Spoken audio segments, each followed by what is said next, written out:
One of the problems often for individuals when they diagnosed or confronted with a diagnosis of cancer is, what did I do to bring this onto myself? What is the reason for this cancer? Is it my diet? Is it the way I live my life? Is it because of my bad habits? Is it because of my genetics? So people often look for reasons for getting a specific diagnosis of cancer. And in the majority of cases, there is not a clear-cut reason why somebody ends up with a diagnosis of cancer. It's mostly not your fault. And I wish we could take away the stigma that's associated often with a diagnosis of cancer. It is not a single disease. There are many different forms of disease that's called cancer. Some of these are more easily managed than others. So cancer is not necessarily a death sentence, but it is often a formidable enemy that needs to be managed within a medical team and by the individual patient and their family members and the people around them. It's not your fault.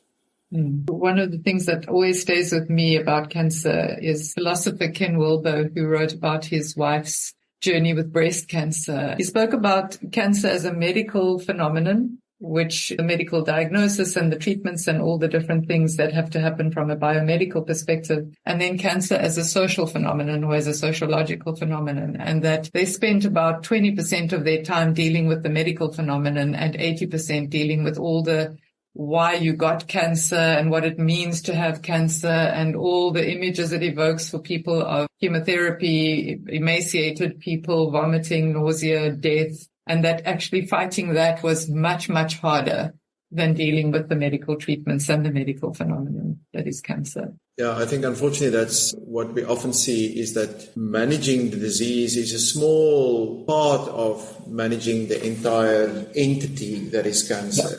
And it's very difficult. Welcome. I'm Dr Maria Christodoulou, and this is the Awakening Doctor podcast. A space where we discover the personal stories of those who work in the medical and health professions. Join me as I explore the hopes, the fears, the aspirations, and the real-life challenges of those who carry the title, responsibility, and privilege of being a doctor. Joining me today is Professor Hennie Botha, a distinguished gynaecological oncologist and the executive head of Obstetrics and Gynaecology at Stellenbosch University and Tygerberg Hospital. Hennie is a leading academic, clinician, teacher, mentor, and researcher, and the co-editor of a seminal textbook on clinical gynecology. His research focus is on cervical cancer prevention and treatment.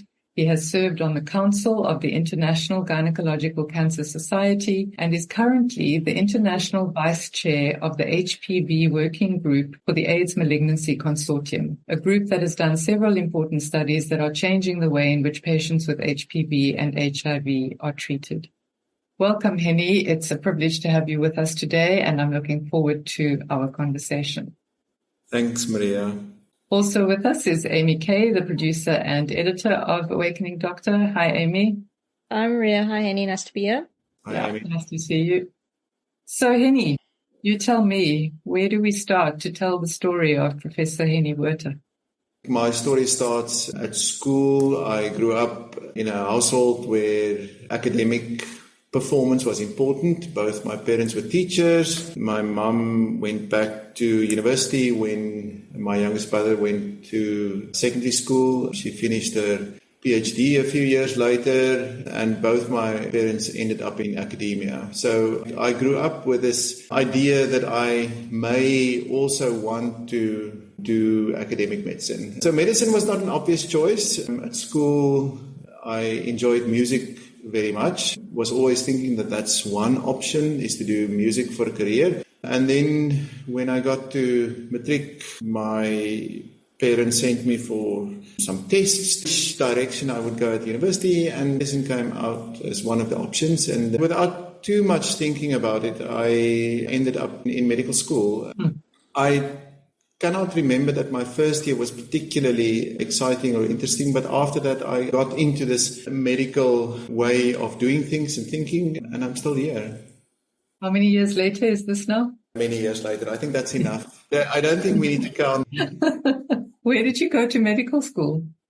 At Stellenbosch University. At Stellenbosch, gosh, and you're still at Stellenbosch all these many years later. I grew up in Port Elizabeth, and coming to Stellenbosch was not the obvious choice. I applied in a few places, but I had family nearby, so ended up in Stellenbosch. After many years, I'm still here. And when you decided to enter medical school, I mean, it's so interesting for me that music was the other possibility. Like, what made you lean towards medical school? Why medicine? Thinking back, it's not clear to me exactly how I made the final decision. Perhaps I was guided by my parents. I think also that it's a job-orientated career choice rather than music. I still enjoy music a lot. Unlike many young people now that know exactly that they want to do medicine from the first day that they go to school, I didn't have that strong feeling in my final year at school. Right. And when you think back on your time in medical school, like what are some of the things that stand out for you? What do you remember about that time? I think a lot of the social interaction with other students from around South Africa was very enjoyable. I'm generally speaking a fairly social person. I enjoyed meeting people from many different places in South Africa, perhaps a little bit too much, because I can remember in my fourth year, the then Vice Dean, Prof Botha, asked me one day, so what do you want to do? Do you want to be on the student representative council or do you want to study medicine? I really enjoyed my time at medical school, particularly sort of the last few years, the clinical years I enjoyed very much. I think we would have been at medical school at around the same time. Were you in res on campus or did you stay off-site? I was in res until I think my fourth year and then moved into a house in Boston, which is also nearby. Right. And then you started your career in a rural hospital in Malawi, is what I understand. So how did that happen? Yeah, so I got married at the end of my student years and then did my internship here at Tygerberg because my wife was then working at the head office in Bellville at Sanlam. And then towards the end of my internship year, I was looking for some international exposure. I wanted to travel. Many people worked in the UK and England at that point in time. Some people went to Canada. But then I heard about an option to go and work in a rural hospital in Malawi, and that immediately caught my attention. I thought that sounded exciting and something different. The other good thing about that option is that my wife would also be able to work as a teacher. So it is a mission hospital in a small rural town in Malawi, and she had the option to teach at a mission school, which was, I think, a big plus and a big advantage for us. I think that really changed the way I look at medicine. It was a particular starting point to a medical career. It changed my outlook on medicine, I think, forever. In what ways?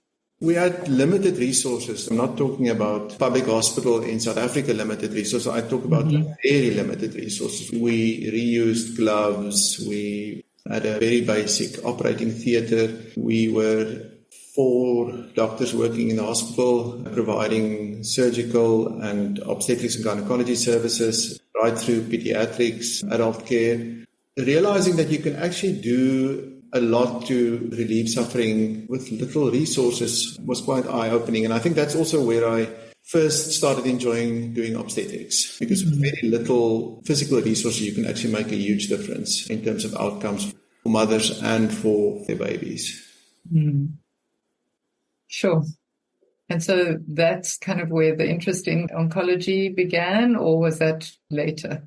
Enjoyed obstetrics very much. It's mostly a good news specialty. Usually obstetrics ends with a healthy mother and a healthy baby, and it's good news medicine.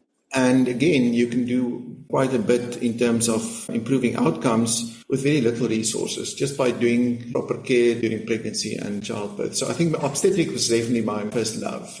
I spent 2 years in Malawi and probably would have stayed a little bit longer, but malaria was a problem, particularly for my wife at some point. So we decided we wanted to come back or move away from Malawi at that point in time.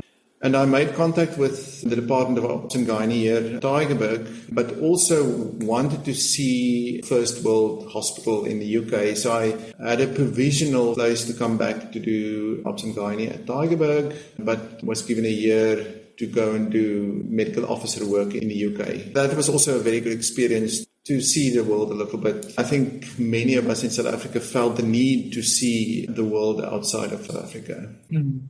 So I spent a year in the UK and then came back and specialized in obstetrics and gynecology. Right.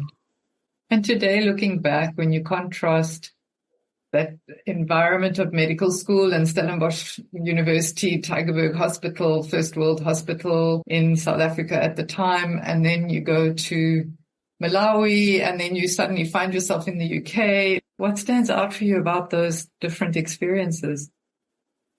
I think it was important for me to move out of South Africa for various reasons. I mean, firstly, in a political sense, it was an education to live in Malawi and looking back to South Africa with an external view. I was suddenly now in a different cultural environment where I was the minority, and I had to sort of look back on almost the abnormality of South Africa of that time, and for the first time see it with slightly clearer vision. It was very difficult to see the abnormality of South Africa at that point in time. This was pre-1994, even though we thought, well, I thought I was well aware of what's happening in South Africa and had a political awareness, but it's very different when you look from outside back into South Africa to actually see how abnormal we lived at that point in time and how normalized many of the apartheid era separation between people, how normalized it became. That was very important to me. And then traveling in Europe a year later again showed me that even if you have a lot of resources, my need was to make a difference where it's a little bit more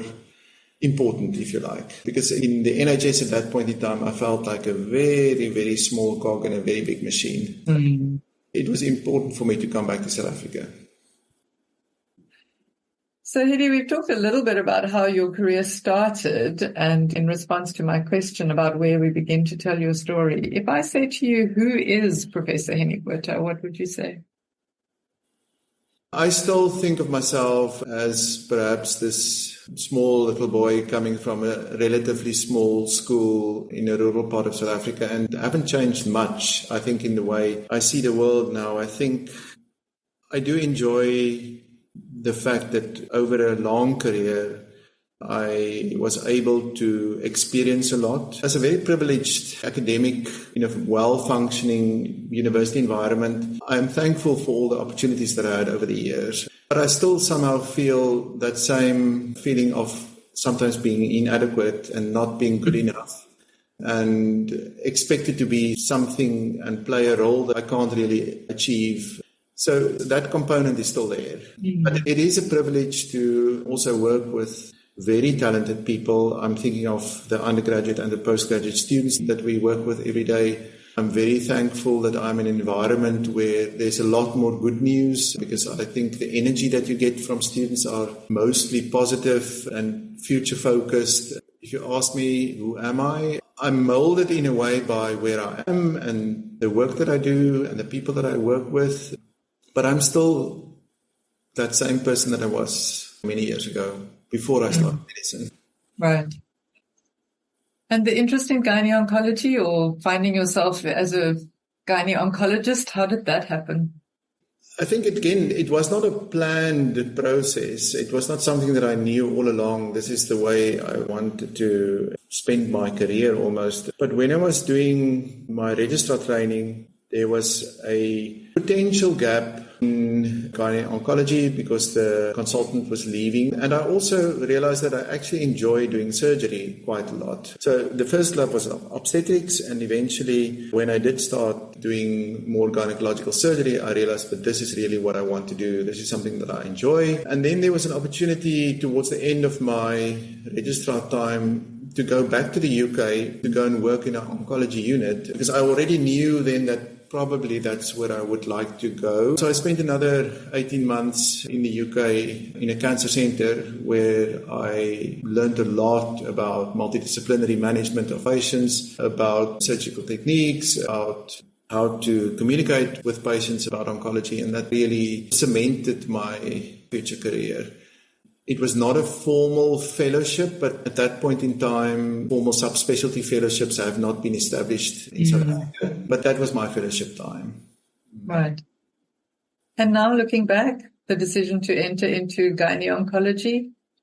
I still enjoy what I do every day immensely. It's a huge privilege to work with gynaecology because there's a lot of things that happened over the last 2 decades that is very positive. When I started out as a gynaecologist, I was overwhelmed by this almost impossible problem of cervical cancer in South Africa, both in terms of the suffering that it caused, but also at that point we didn't understand the disease very well. But in the last 20 years, there's been huge developments in terms of understanding the etiology of the disease, how it can be prevented effectively, and being involved in that process on a meaningful level was extremely rewarding. I've done some work recently with the World Health Organization on guideline groups, and we've worked with the Provincial Department of Health and with the National Department of Health to introduce HPV vaccines and effective screening methods. And all of that is really positive and exciting.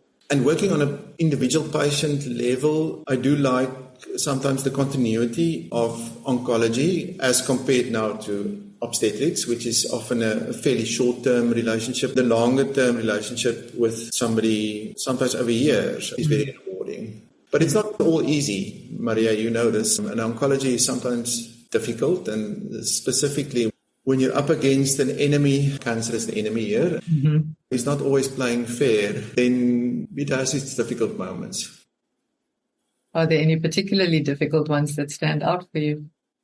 I think many clinicians will say that sometimes individual patients get close to you for whatever reason. There's something in that interaction with that particular individual that makes it a little bit more difficult when there's a complication during surgery, or it makes it a little bit more difficult when that person has a recurrence or has a long, protracted suffering. So I think those individual patients sometimes is hard. So how do you manage it? I think it's important to have a cognitive approach sometimes to these interactions, to sort of say that this is something that needs to be put in a box in my brain. I must identify where that belongs, because it can be completely disabling if you take that suffering on board, because then you cannot help. And if you are disabled by somebody else's suffering, then that is not helping anybody, really. Right. It is something that needs a bit of exercise over time. I think one needs to work on it constantly. There is a balance between being empathetic and, on the other side, perhaps a little bit cold sometimes. But I do think it's a balance between humanity and showing empathy, but also to keep your distance and realize what is your role in supporting a patient. And often my role is to do a good diagnosis, to make a suitable plan, and to do the best that I can in the operating theatre and to provide the best post-operative care. And that is perhaps all I can offer. And then rely on people around that patient, other professionals, but also sometimes family members and other support networks to do the rest. And to know where your responsibility ends and where somebody else's responsibility starts. Yeah, absolutely. I shared a newsletter today, and one of the things I wrote about was grief. And I referenced the work of Francis Weller, who talks about the 5 gates of grief, and how personal losses of people that we love or things that we love is just one gateway into grieving. And that another is the grief that we feel for the collective suffering and the suffering that we witness on a daily basis. And I think in your profession, there's probably an overload of that. And he talks about how even that grief needs to be felt. We need to mourn. We need to allow ourselves to experience those losses, and that actually we're not designed to do that alone. And I wonder sometimes about what it means in our profession that we witness so much suffering and that we often don't talk about it other than to analyze how it happened, why it happened, and what we can do better. But I also think it helps a little bit sometimes, and I think the palliative care people do this fairly well, is to acknowledge the normality of change and the grief that is built into change. And when I'm saying change, I mean from a healthy state to somebody with a new diagnosis of cancer. There's a grieving process for the previous you that had a different life and a different prospect of life, almost into a new normal.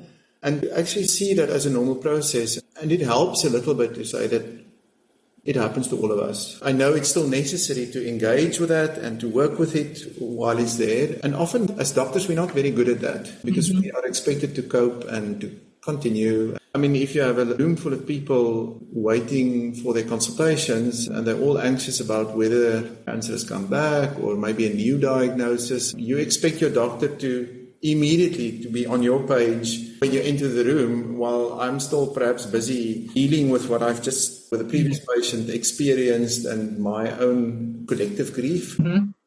As a care provider, you're sometimes not finished with that process while you have to engage with somebody new again. But I think we know that, but we need to acknowledge that as part of almost our normal daily life. Exactly.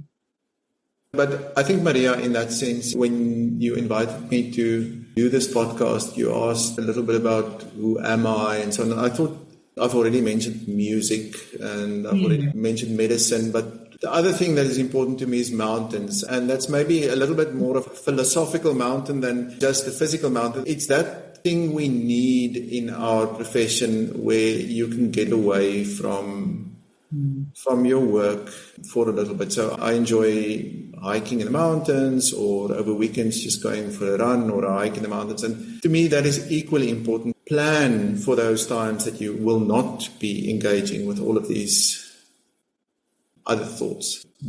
Right. When last were you on a mountain? Last weekend. Any hill to me can be a mountain. So it doesn't need to be a high mountain. You don't need to have a tent and a backpack. Have you done any interesting hikes or climbed any interesting mountains?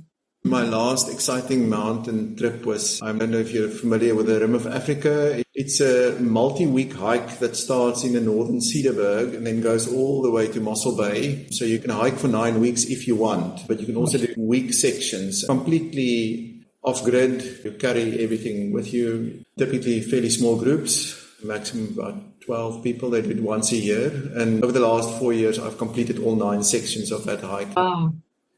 A lovely way of just getting away from everything. So what have mountains taught you about how to navigate life? I think one is often stronger than you think, because if you have to go up a hill, you sometimes think, I cannot do this, but then you rest a little bit and take a break and maybe rest for 5 minutes, and then you hike a little bit more, and then you sit down again, and then you hike a bit more, and eventually you get to the top of the mountain, and then you get a beautiful view. So I think mountains teaches us that the weather can change quickly, sometimes get unexpected things happening. Mountains is just a fantastic place to be without having to think too much. And since we're talking about your interests outside of medicine, I know you've mentioned music, but if I remember correctly, you were also in a choir. Yeah, so I sing in the Cape Town Chamber Choir. It's my bit of therapy every week to just engage a bit with classical music. It's absolutely wonderful to be also with people that are from all walks of life and that have a completely different interest, which is at that point in time just music. I was listening to a talk on grief the other day, coming back to that. Clearly it's on my mind a lot, but where this teacher, Martin Prechtel, who is a Mayan shaman, spoke about the fact that the word for shaman in the Mayan tradition means the weeper or the singer, and that it's through the grieving and the singing that the souls of the dead are able to cross over to the other side. And so I'm finding it interesting that we talked about grief and we're talking about you as a singer and your love for music. It may be something of the shaman in you. At the moment, we are practicing Brahms' Requiem for a performance next weekend. And I mean, that is deep grief there. But that is also a legitimate way of engaging with grief and with suffering. And I think many people find music to be one of those things that is beneficial or can help at least with some of the suffering that's associated with grief. Yeah. Do you play a musical instrument? I have to say not anymore. I used to play the trombone. I did music as a subject at school till matric, and then played for a while in a symphony orchestra, and then a short while when I lived in Malawi in a jazz band. Many of the expats living around us played in this band. I couldn't keep it up. Right. So coming back to this medical career, you and I met in the middle of 2016. I actually went back and found the notes. It was July 2016. And at the time, you had been in your position as the head of Department of Obstetrics and Gynaecology for about 6 months. And one of the things you said to me that day was that you didn't see yourself staying in the position longer than 5 or 6 years. And here we are 9 years down the line. I'm wondering what's changed for you in the time since we met and spoke about leadership. Taking on a new role for many people, perhaps not for everybody, but it's quite daunting. You need to see yourself in a new light. You need to almost grieve for the previous comfortable position that you're leaving behind, moving into a new role and seeing yourself in a different light. So I found that first few months as head of department quite challenging, and thank you for supporting me during that time. I think that the entire coaching process was extremely important to show me also that taking time to reflect and to be structured in how you sometimes think about not only problems, but in almost those vague emotions that you can't necessarily put into words. Spending a bit of time around the difficulties is important, otherwise it will not go away, it will not get any better. So I think your question is what has changed? I still find it challenging to be head of a fairly large team, and there are difficult things to navigate from time to time. But I think one becomes a little bit more comfortable to make mistakes and to move on. And it is not the end of the world if a particular meeting doesn't go 100%. It is okay to not necessarily have the strategic vision for the next year every year on the 1st of January. And I've learned to live with that a little bit, that sometimes I don't have a vision for the next few months. What are we going to do differently? Because it is a dynamic process with bursts of energy and creative new things that you do, but there's also times where it is just important to keep the boat afloat. Because I think change management is very time-consuming sometimes for yourself, but also with a team. I don't want to belabor the point of grieving, but in change management, there's always that phase where people don't want to go of how we do things, and that needs to be managed. And it's only then where you can see the new normal almost. I'm talking a lot now, but it has become a little bit less scary over the years. And it is a huge privilege to be in this position for a longer period of time, because you can actually see what is happening to an environment because of a change of culture. And you'll remember that when we worked, it's almost 10 years ago now, it was a lot around culture and about how we engage with culture in a group. And I think that is not something that you can see changes overnight. It needs a bit of time to... Right. That was the time of Fees Must Fall and the Me Too movement, and you were fairly new in your leadership role at that time. So very much culture change was the topic of the day, as was diversity and the management of diversity. Mm.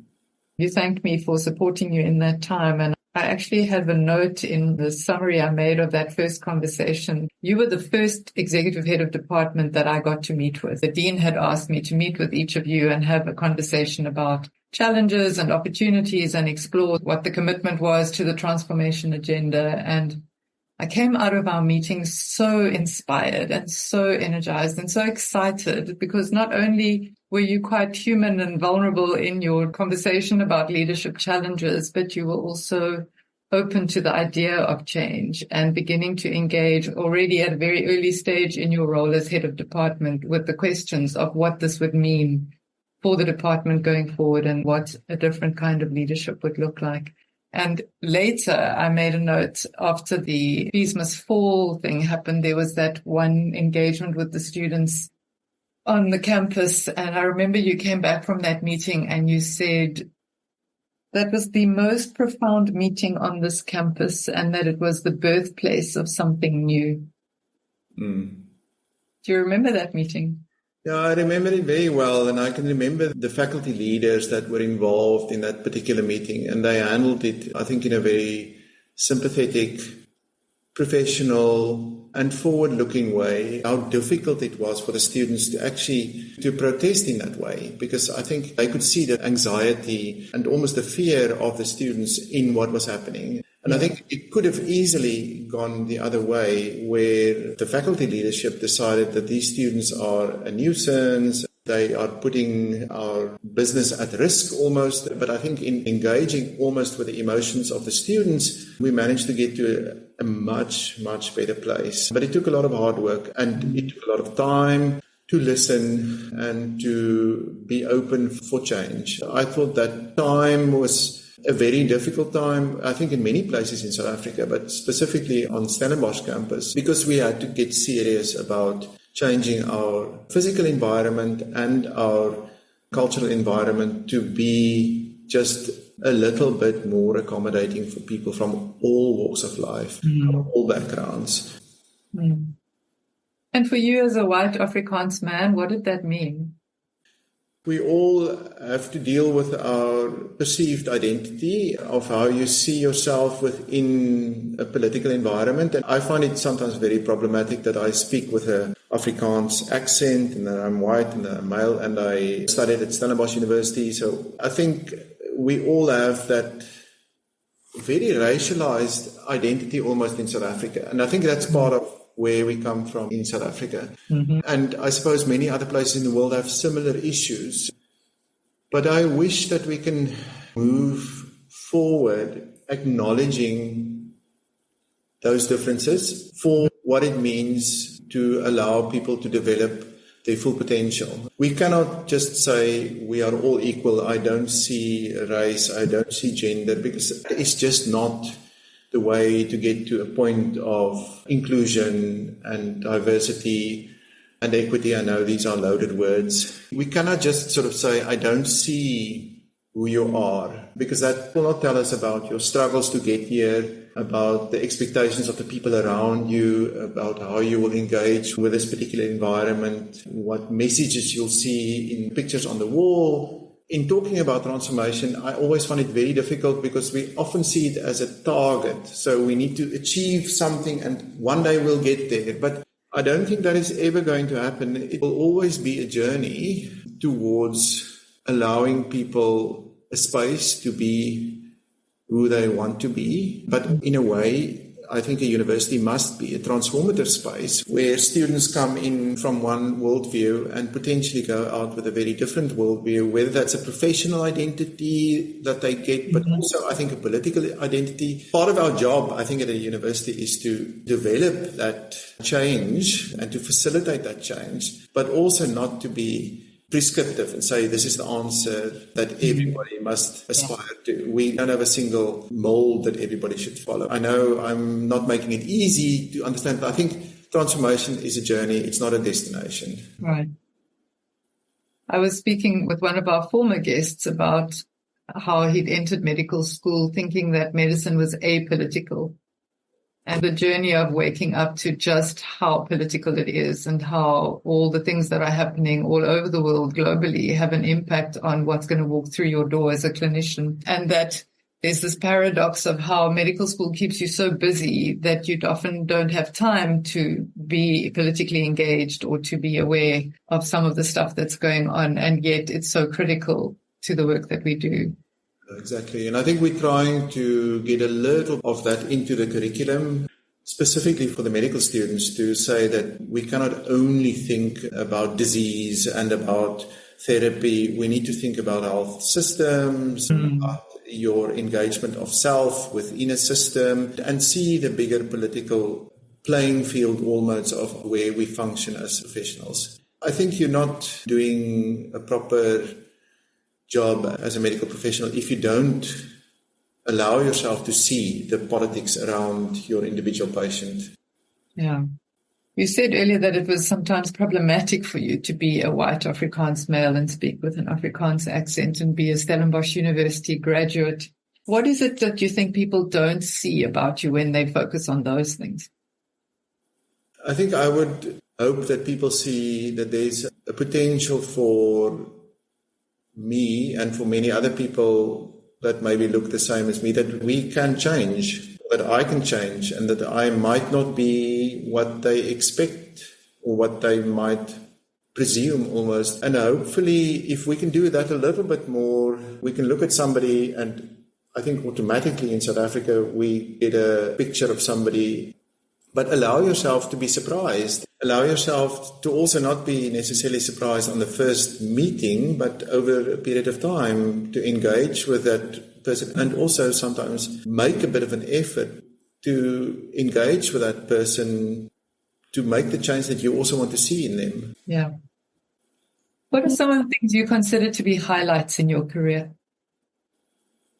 Yeah, that's very difficult. I have to go back and perhaps make an effort to go and think about specific highlights, but I can remember a few things that was very meaningful to me. I remember I was invited to speak at a scientific conference on HIV-related malignancies in Washington, D.C., in Bethesda, at the NIH campus, and it was in the Library of Congress, in one of their rooms there. And at that point, PubMed, when we grew up as medical students and as registrars, PubMed was the thing that you looked at. And that was also always the Library of Congress Health. Right. And being there was just magnificent to sort of think that I'm in this place, I'm giving a lecture here. But I remember other things also very particularly. I've been involved with the International Gynaecological Cancer Society and acted as examiner in places in Africa, in Kenya, specifically at Moi University, in Eldoret, and in Uganda and Kampala. We did some work in Rwanda. I operated in Kigali. And so many of those engagements in Africa was extremely meaningful. I'm reminded now also of once at one of these international meetings, we did surgery in Santiago in Chile. And around the table, we had people speaking Spanish and English, and that interaction to translate around the table. We do that in South Africa all the time, but those are exciting moments that I'll always remember. Right. And turning points, maybe not only in your career, but also in your life? I think I haven't had enough turning points, because sometimes I think I am maybe not brave enough to make decisions about my own life and to say that I want to make an important change. But there's one episode where many years ago I applied for a position in Tygerberg Hospital, promotion position, and I did not get that promotion position. And then I thought, let me apply for a job in Australia. So I did an interview, and within a few days I got this message. So when can you start? And the idea was to move to a hospital about an hour south of Sydney on the coast, and it all looked fantastic. And then I really had to think, what is important to me, and what do I enjoy, and what do I want to do for the next few decades of my life. And eventually decided that I want to stay at Tygerberg Hospital, and I want to continue doing the work in this academic environment. But I also then started doing a little bit more private work. So I do one afternoon a week in private practice, and to do that a little bit more formally, because I wanted to have space for not all my emotional eggs in one basket, if you like. Mm-hmm.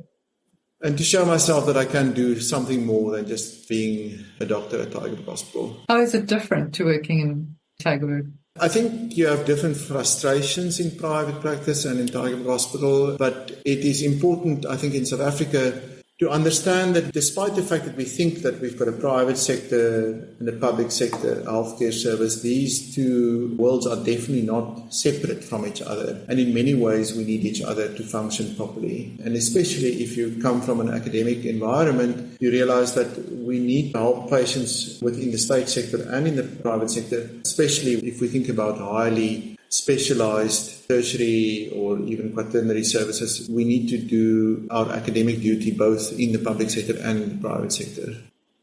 Yeah. If you look back on your career and your life to date, is there anything you regret? Any disappointments? Nothing jumps to mind, but I think that's part of my coping mechanism. When I get to a choice and I have to decide between one direction or a different direction, I will make that choice that I make the correct decision. And I can easily forget when I've had a disappointing presentation at the international conference. I can move on fairly quickly. Maybe that's not a very good way of reflecting on what went wrong, but I tend to put that out of my mind. So it's difficult for me to think about something that I regret. So I would say nothing major. Right. I like what you said about making the choice that you made the right choice, which is very different to feeling like one has to make the right choice. It's almost like whichever choice you make is the right choice for that time. One is often very anxious when you get to split in the road and you have to choose between two different options. And we often see that when registrars finish their training time, they now must decide whether they want to stay in the hospital that they know, in the system that they know, or whether they must go into, let's say, in private practice, or they might even go overseas to do a fellowship. And then they suddenly have choices, and they put so much energy in that decision about making the correct decision. But actually, all of those decisions could be correct decisions. It's what you make of it. It's actually not that important which of the good options you choose. Just make that option that you choose then the correct option for you. Right. It's easier said than done. I know. It's not always that easy. Sometimes you can make a catastrophic decision. Fortunately, I can't remember any catastrophic decisions so far. I'm relieved for you about that. You did say, though, that when you were in Malawi, you felt like you needed to come back to South Africa, or maybe more importantly, when you were working in the NHS and feeling like a small cog in a big wheel, there was a sense of, I want to do something maybe a little bit more meaningful with my time and my energy. And then the decision not to go to Australia and stay here. If I asked you where meaning lies for you, what would you say? What gives your life meaning? I enjoy being in a connected space where it is important that I have connection with people around me and with structures and systems around me. I don't like just being an unseen small part. And in that sense, I think what makes it important and meaningful for me is when I feel I make a difference, and a positive difference, in my environment. I can't put it in any other words. Right. And if I asked you what success looks like for you, what would you say? I think that's very difficult. I can tell you what success does not look like as a starting point. I don't think it's important for me to measure success in how many degrees you have, how much money you make, or how successful your private practice is. I think my measure of success is perhaps a little bit less tangible. To say that I measure success in how you can get a team to work together, how you can get, as a leader, people to do the things that needs to be done because they want to get it done, not because they have to get it done. To inspire people to think about the positive side of life more than the hard, difficult side of life. To mostly be a positive influence to people around you. I think, to me, that is what I would call success. Yeah. 9 years ago, when we were talking about leadership, you said, I don't feel very senior. You said, I'm a reluctant researcher and I don't feel so comfortable in the teaching role. What would you say about those things today? Again, it is important to acknowledge that we have to grow into a particular role. I'm sure if I go back now to that point in time, I was already quite an accomplished teacher, because I know that I enjoy teaching in theatre to demonstrate surgical techniques. I enjoy teaching undergraduate students in a formal class environment. I really enjoy, and I think the students also enjoy, small group discussions around sort of clinical scenarios. So I think I was, at that point in my career, more concerned about doing it now as a formal role and being evaluated in that formal role. Before, it was fun. Right. And also about research, I think research is something that is for a clinician and for somebody that grew up in our environment is very difficult, because I never got formal training in research methodologies. Even during my journey as a PhD student, I still did not get adequate exposure to epidemiology and statistical methods. So I think one needs a bit more time to actually develop the skills of a researcher. And I think we're doing a lot better now in the faculty because there are a lot more resources. There's a bigger cohort of established researchers in the environment. But doing research is difficult. And a lot of that is about understanding clearly the science, but also understanding how to work with other people. I think working in collaborative teams with people around the world is not easy. To maintain those relationships is not easy. And I'm less of a reluctant researcher now, but I'm still in awe that we get things done in terms of research despite all of the difficulties. It's hugely rewarding. Mm. I read somewhere that you were part of a team that was awarded a 100 million rand grant last year. And I'm wondering, with all the political upheaval and turmoil, what's happened with that grant and whether that's still available and how that research is going. Just to put that in context, the portion of the grant that we have for Stellenbosch University is about a third of that total amount. It's a collaborative grant between the United States, site in South Africa and site in Zimbabwe. Up to this point, up to today, our funding has not been cut yet. Funding that's from the National Cancer Institute and the NIH in the United States. The research project is still ongoing, and I hope that we can continue. It's a 5-year research project. I find it hugely rewarding to work in these larger teams with people that have the skills in all the different fields that are really necessary to do proper research. I'm very worried about the international funding, specifically from the NIH, that is now under threat. Many people in the faculty now lost their jobs and lost their research funding. But I hope that we can continue to do good quality research in South Africa and specifically at Stellenbosch, but unique patient populations to work with. And I think we've got a unique approach to practical medicine. So all of our grants are still ongoing. Great. I'm pleased to hear that. And I guess as you've been speaking, I've been thinking about how the one thing I haven't asked you about is being a man working with women. Your patients are always women and you are immersed in women's health issues. What have been some of the challenges but also opportunities in that for you? So specifically talking about gender, I think we've moved quite a bit in the last decade at least to be a little bit more flexible in how we think about gender. Maybe as a man, it's a bit easier for me to say. I don't have the lived experience of a woman in South Africa and in the different spheres of social environments and academic environments in South Africa. So I'm a little bit cautious when I say this. But I find to me it was not a huge barrier to be a male in this increasingly female environment. You will know that the specialty of obstetrics and gynaecology has become very much a female-dominated area. The junior doctors are, by far the majority, are women, which I see as almost a natural development. I think about 70% of our undergraduates are now female. The whole discipline is moving towards being a lot more of a female environment. But talking about gender, and again, when we talked a little bit earlier about transformation, acknowledging that people live in different worlds. If you as a female and a male in South Africa live in different worlds, you cannot walk in the same places, you cannot do the same things. And I think if you cannot acknowledge that, then you're not keeping your eyes open. But in my academic career and in my work environment, it is definitely not a problem for me. Yeah. What can you tell us about yourself that might surprise people? I don't keep a lot of secrets to people, and I think what you see is what you get.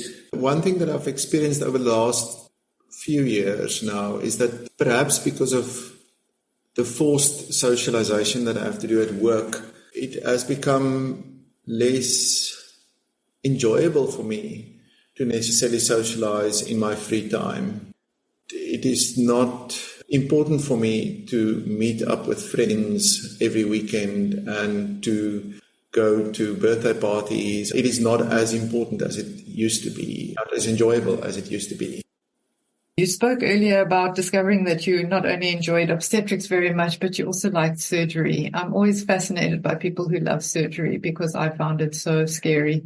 So tell me about what you love about surgery. Again, I think if you break it down into separate components, I enjoy being in a space where the environment is fairly controlled, where I'm working with one patient and one condition and one abdomen at a time and have the support of an assistant and a theatre sister and an anaesthetist to do a fairly well circumscribed job. In a way, it is less chaotic than certain other things that we are expected to do.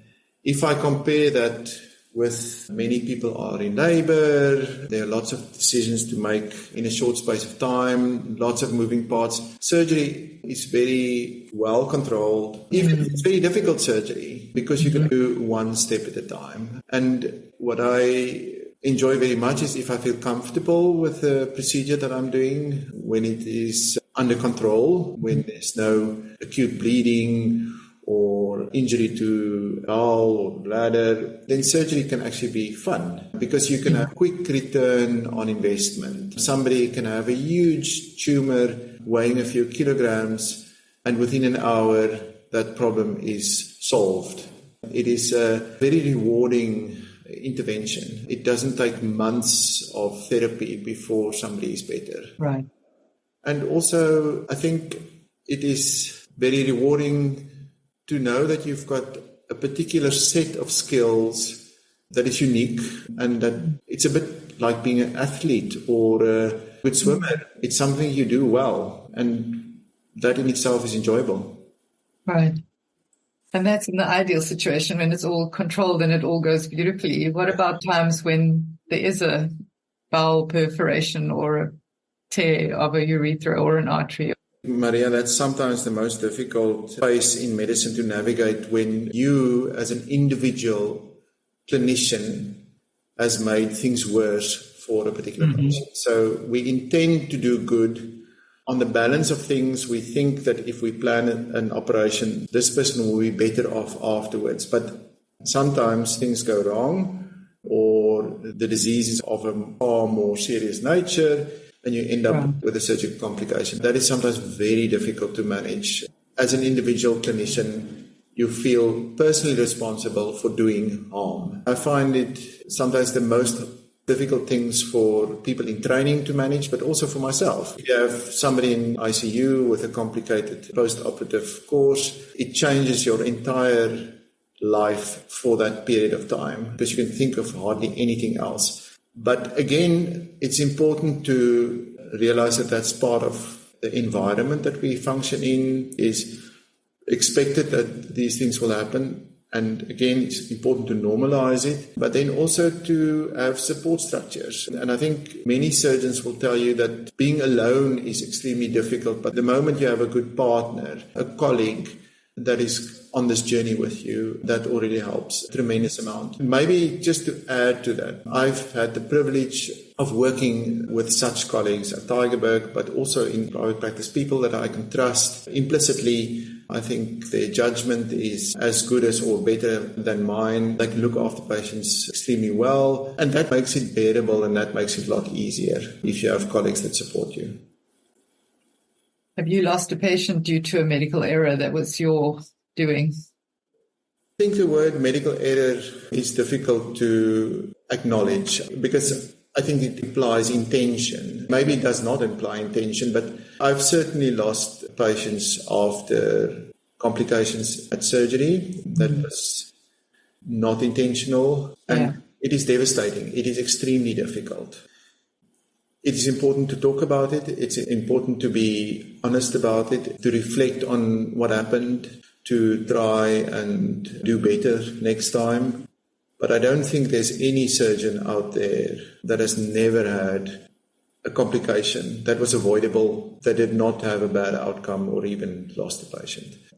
And unfortunately, in the line of work where I find myself in gynaecology, we often work with the most difficult clinical scenarios where there's a big tumor, where nobody else is willing to actually operate that patient. It's difficult terrain, so you will sometimes trip and fall, but it's important to put it into perspective and remember that hopefully at the end of the day you do far more good than harm. Right. So are there things that keep you awake at night? Some nights. Fortunately, I don't have a big problem with sleeping. It's perhaps because of all the practice we had in labor ward. If you're on call for 24 hours, you take any half an hour or an hour of rest that you can get. So I tend to sleep with a T-shirt over my eyes and my ear. So that's my sleep routine. And then I can usually sleep almost anywhere. But I do sometimes lie awake at night thinking about work things, and in my role as a surgeon, if you have that complication, you worry about whether firstly the patient will recover, whether she'll have normal function, but also in medicine you're always worried about litigation. And then sometimes the other thing that makes me lie awake sometimes as a leader in your team, those interpersonal things that cannot be solved easily, that is ongoing, that is intense, that you as a leader cannot really get a grip on, that often makes me sleep unwell. Yeah. So if you could look forward in time, and I'm struck by how much has changed for you as a leader and the way you're talking about some of the things that were huge challenges for you 9 years ago. If you could fast forward time and we were sitting together maybe 20 or 30 years from now, looking back, what do you hope to be able to say about what's unfolded in the next few years? To me, it's very important that in an environment where people are expected to grow and develop, that they have that space and the security to undergo that process without too much anxiety. So to me, it's important stability, consistency, sustainability. In a way, just to keep this ship sailing over many years will be an achievement. But also to perhaps, when I look back, to think that we've created a space for people to develop professionally, but also as human beings into a future that is accommodating for everybody in South Africa, that is looking after more than just the health, but also the fulfillment and the happiness of society. So what advice would you have for a young colleague who might be thinking about a career in medicine and then maybe perhaps more specifically a career in obs and gynae? Firstly, I would like to encourage anybody with the inclination to do medicine to just go for it, because it is a wonderful opportunity to develop professionally, but also to map your own path. Because I think medicine as a discipline allows for people to develop into many different directions. And there's a space for every personality in medicine. So I've heard a lot of negative things being said about medicine in the last few years, and that parents tell their children, I would never encourage you to do medicine. I want to say no, by all means, if you're interested, try and make that career choice to come and do medicine, because it's a fantastically exciting place to be. And in terms of obstetrics and gynecology, we're going through a difficult spot at the moment in obs and gynae because of this potential litigation that is hanging all over us, both in the public sector and the private sector. So litigation has become a huge issue. And despite that, I still believe that this is a specialty where people get a lot of return on investment. It is more of a good news specialty than many other places. It is hard work and many hours in the middle of the night, but it's also extremely exciting. There's never a dull moment in a labour ward, or for that matter in a gynecology theatre as well. And it's a privilege to work with women and babies. I think from that perspective, I would choose the same specialty again if I had the chance. Right. What would you say to some of our younger colleagues whose concerns are about the lack of posts, the lack of registrar posts, especially if they do want to specialize, the limited opportunities available to them, the lack of community service placements, all the challenges that a younger generation of doctors are facing now. So there's this idealistic thing of what medicine can be, and then there's the reality of what they're confronting on the ground at the moment. What are your thoughts on some of that? People had similar difficulties 10 years ago, and we should not have this myth that there were no problems with posts and getting into registrar positions 10 years ago or even 20 years ago. I acknowledge the fact that there are difficulties for junior doctors to get where they want to be, but again, often this is a symptom almost of, I think, this dream that you've got a pathway that is straight, and there's only that one pathway. You must get into medical school immediately after school. Then you must get a placement in the best hospital in South Africa for your internship, and then you must get your primary exam while you are doing your community service year in order for you to get the first registrar position in the best university in South Africa. And I think that's a fallacy, that there's a single best pathway to become a specialist or to become a happy and successful doctor. Because it is really those side paths that you follow, the hospital where you didn't expect to end up,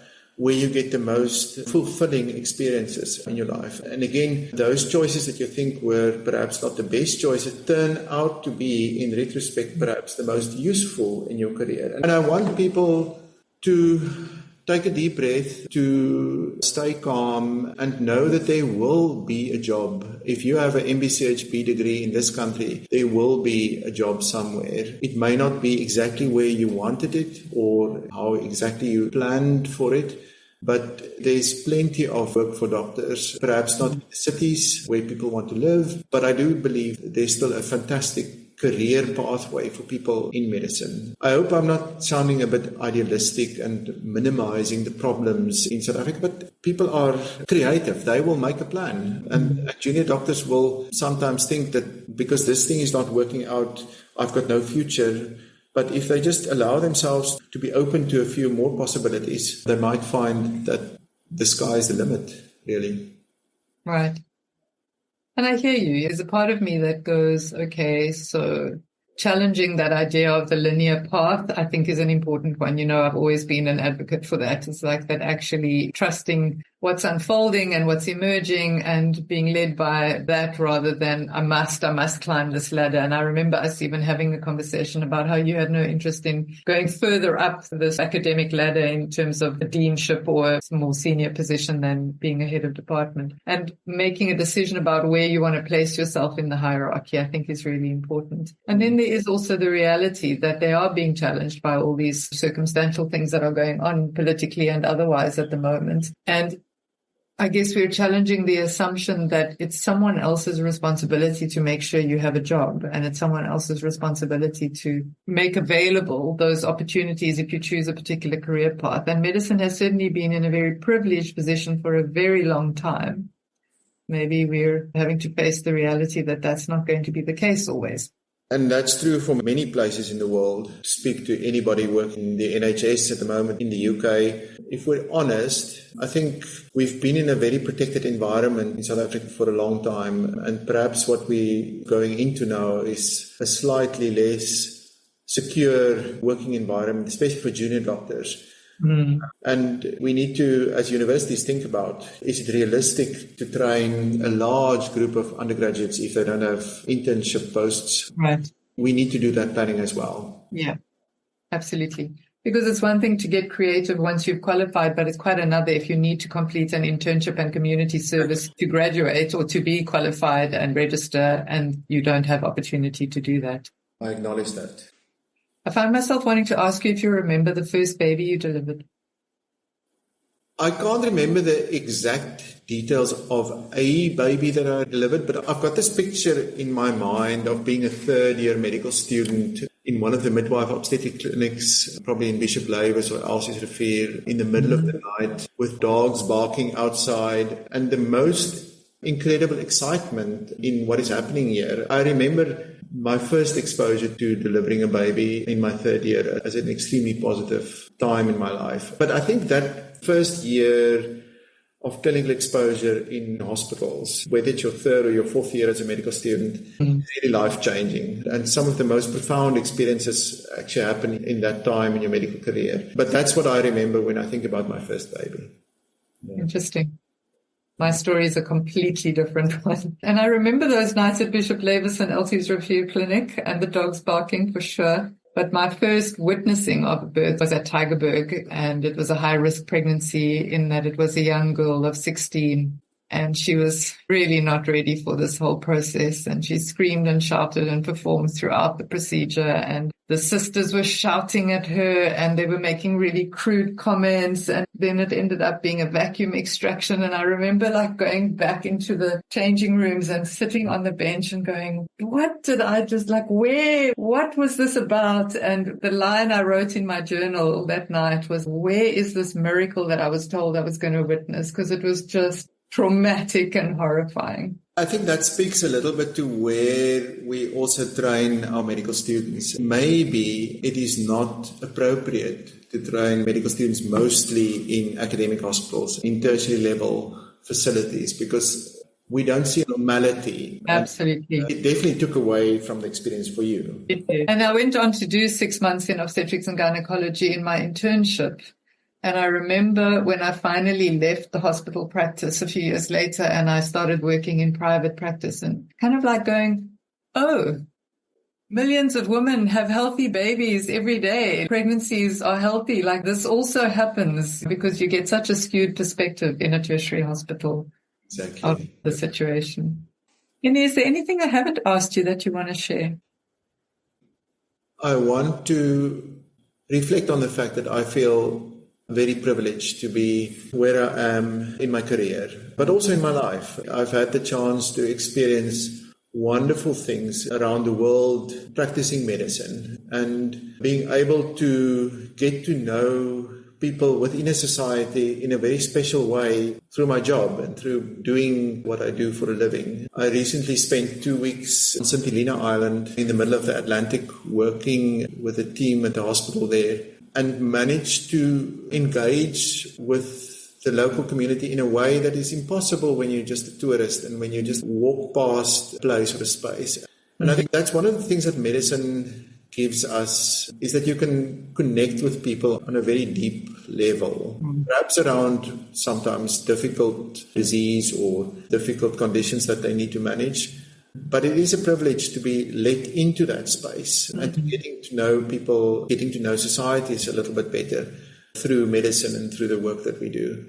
And I think we're very privileged to see a variety of people walking into the office and into the hospital, that we get to engage on a meaningful level with people from all walks of life. And I feel that is a privilege that's unique almost to our working environment. So I want to encourage junior doctors to enjoy what they do, acknowledge the pleasure of engaging in a bit of banter with somebody in the waiting room, the small moments with the clerks and with the people working with the files every day, because that's really what makes medicine special, is the fact that you engage with a lot of different people every single day. It is a wonderful career. What do you wish people knew about cancer? One of the problems often for individuals when they diagnosed or confronted with a diagnosis of cancer is, what did I do to bring this onto myself? What is the reason for this cancer? Is it my diet? Is it the way I live my life? Is it because of my bad habits? Is it because of my genetics? So people often look for reasons for getting a specific diagnosis of cancer. And in the majority of cases, there is not a clear-cut reason why somebody ends up with a diagnosis of cancer. It's mostly not your fault. And I wish we could take away the stigma that's associated often with a diagnosis of cancer. It is not a single disease. There are many different forms of disease that's called cancer. Some of these are more easily managed than others. So cancer is not necessarily a death sentence, but it is often a formidable enemy that needs to be managed within a medical team and by the individual patient and their family members and the people around them. It's not your fault. One of the things that always stays with me about cancer is philosopher Ken Wilber, who wrote about his wife's journey with breast cancer. And he spoke about cancer as a medical phenomenon, which the medical diagnosis and the treatments and all the different things that have to happen from a biomedical perspective, and then cancer as a social phenomenon or as a sociological phenomenon, and that they spent about 20% of their time dealing with the medical phenomenon and 80% dealing with all the why you got cancer and what it means to have cancer and all the images it evokes for people of chemotherapy, emaciated people, vomiting, nausea, death, and that actually fighting that was much, much harder than dealing with the medical treatments and the medical phenomenon that is cancer. Yeah, I think unfortunately that's what we often see, is that managing the disease is a small part of managing the entire entity that is cancer. Yeah. And it's very difficult. But we do that in other walks of life as well. If I think about your attachment often to a particular news app, and every morning you open this app and see what is happening in the US and in Ukraine and in all the places around the world, and it does not affect your life at all on a daily basis. Mm-hmm. It influences your space and it influences the way you think about the world. And I think very often in a cancer diagnosis or a serious medical diagnosis, the inputs that you get from media and from your own research makes it far more difficult to navigate a path through this disease process. Absolutely. As you were talking, I was reminded of my conversation with Professor Lynn Denny, who was a peer of yours, and I know you worked together quite closely, and you knew Lynn.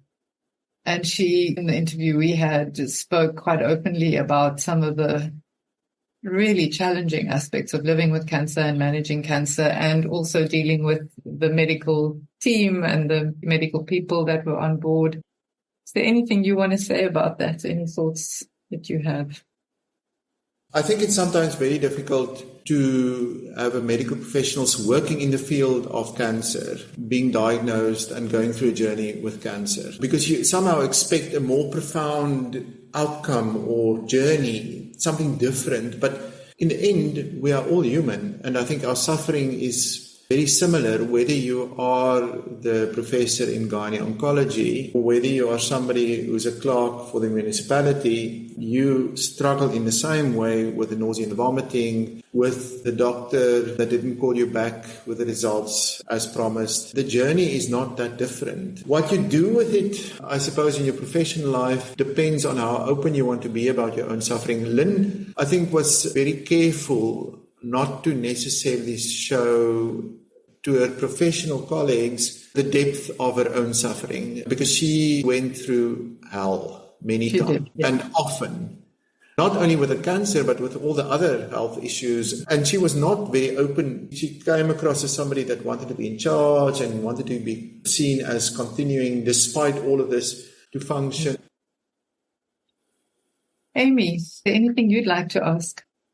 I was thinking about how there's this, it might sound a bit strange, but to me it feels like there's this overlap. So I have this other life as a teacher and a coach, and there's this overlap between that and medicine, in that you also, as a teacher and a coach, have very intense relationships with people, but for a very short amount of time. And there is this, as Maria, you were mentioning, this continuous grief that just keeps happening because you keep connecting with people and then having to let them go. And it gets really, really exhausting. And I remember at one point, especially during COVID, there were so many people grappling with compassion fatigue, because you hit a wall at some point where you go, I can't care about another person. I can't invest in another person emotionally because it's just too painful to have to continuously keep letting them go. And then I thought about how, in terms of you having to work with patients and you forming that connection and then really having to let them go when they pass on and not being able to save them, but then also the juxtaposition of being there with a patient where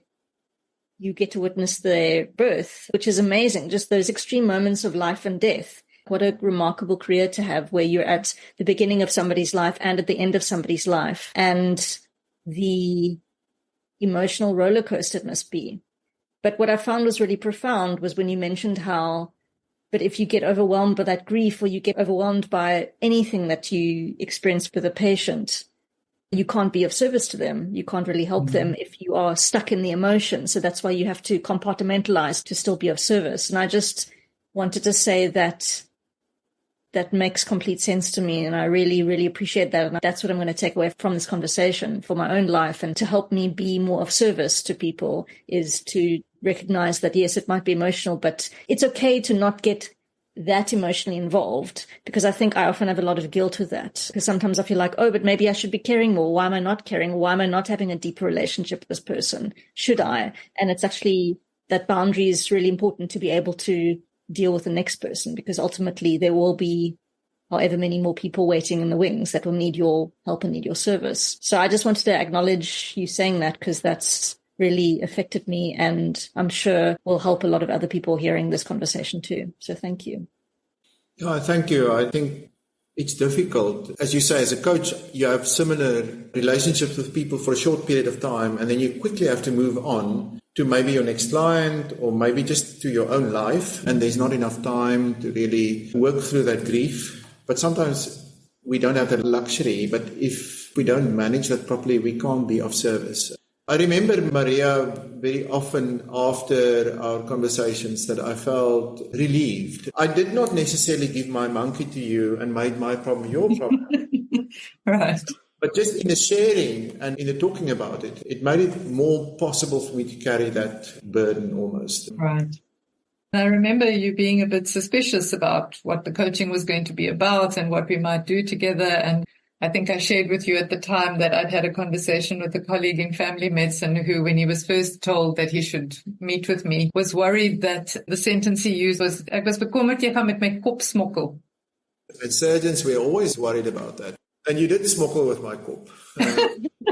Very successfully, I might add. So thank you for that. So what would you say to somebody who was cautious or hesitant about reaching out for a coach? Because I think often in our field, we're supposed to be the experts. We're supposed to have all the answers, and it's often difficult to admit to vulnerability. And yet many of us struggle with our own vulnerability. And you mentioned indirectly the imposter syndrome earlier. So what would you say to somebody who is thinking about coaching, but a bit anxious or concerned about what it might mean for them?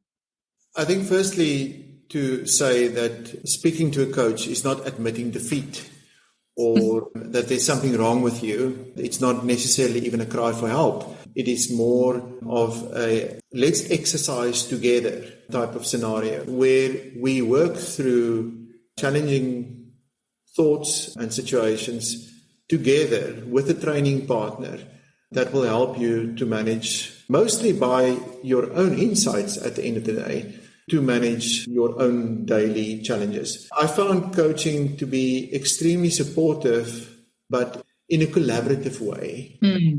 It's not a therapeutic relationship. Right. It's not admitting defeat, it's admitting the fact that I can do better by involving a coach. And I think if you frame it in that way, many hardcore professionals will come and knock on your door, because I do think it helps people to perform better in very challenging environments, coping with difficult decisions, coping with complex environments. I think coaching is certainly of huge benefit there. And I think there's something in that of acknowledging that we grow in and through relationships. We grow by having people around us that hold up a mirror so we can see ourselves more clearly, sometimes for the good, but sometimes also for the areas where we need to grow or develop. And if we isolate ourselves from feedback, which I think often as leaders, one finds oneself in a situation where you are isolated from honest, robust feedback, then we don't grow and we don't see ourselves quite in the same way. So it can be really valuable in that regard. And what I appreciated also about our coaching journey together, Hennie, was that it was very much a peer space. And I remember at times stepping away from the space and wondering if I'd shared too much, because there was something about the way you also showed up in the space that allowed me to sometimes be vulnerable. And I think you were one of the first people I told that I was thinking of leaving the faculty. And I remember you saying, "No, you can't leave." But I think our conversations also made me aware of the difference between leaders who were really engaging in the work and leaders who weren't. Thank you. Again, thank you, perhaps not personally to you, but to the whole coaching community for the very important role you play keeping many of us functioning. I don't know if we're keeping you functioning. No, maybe that's putting it a bit too strongly. So what are you left with at the end of this conversation that you were feeling a bit anxious about? I don't like being recorded in general. I've appeared on TV a few times. Radio is different because it's out there. You can't really go back and listen again. Because I am sometimes a little bit worried about my own thoughts in a particular moment and how it might change 4 or 5 months down the line or even 4 or 5 years down the line. And again, perhaps that performance anxiety of not sounding profound enough. Well, then I'm even more grateful that you were willing to participate and allow us to record this conversation. Thank you for being willing to share your story with us. Thank you for speaking honestly and openly about your career and the things that you imagine for the future. And as Amy said, I think it takes a very special kind of person to hold that place of birth and death with the same passion and compassion. And I'm really grateful for the work that you do in the world and the contribution you have made to women's health in the world. Thank you, Maria. Thanks, Amy. Thank you so much. Thank you, Hennie. I'm Dr. Maria Christodoulou, and you've been listening to the Awakening Doctor podcast.